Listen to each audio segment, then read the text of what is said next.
मुंबईला लागून असलेल्या विरारमध्ये सलग दुसऱ्या दिवशी स्फोटक सापडली आहेत। ही स्फोटक एका बंगल्यात सापडली आहेत। जवळपास 22 किलो स्फोटकेही आहेत। विरार हद्दीतील सायवन या गावात हडळ यांच्या बंगल्यात ही स्फोटके सापडली आहेत। विरारमधील मांडवी परिसरातील चांदीप रेती बंदर काल डेटोनेटर आणि अमोनिया नायट्रेट स्फोटक पदार्थ सापडल्याची घटना ताजी असतानाच आज पुन्हा याच परिसरातील सायवन गावातील एका बंगल्यात 22 किलो वजनाचे स्फोटक पदार्थ सापडले आहेत। वज्रेश्वरी रोडवरील सायवन येथील तुकाराम हडळ यांच्या बंगल्यात ही स्फोटके सापडली आहेत।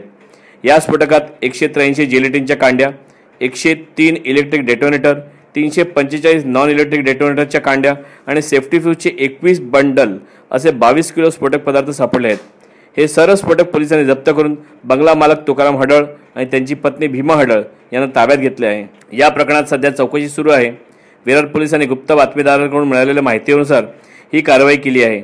या स्फोटकाचा उपयोग मच्छीमारी किंवा अनधिकृत रेती उत्खननासाठी होत असल्याचा पोलिसांना प्राथमिक अंदाज आहे। 1 मार्च रोजी पालघरमधील बोईसर येथे एका तरुणाचा नदीत मासेमारीसाठी वापरण्यात आलेल्या जेलेटिनच्या स्फोटकात दुर्दैवी मृत्यू झाला होता। पालघर जिल्ह्यात मोठ्या प्रमाणात अवैध रेती उत्खनन सुरू आहे।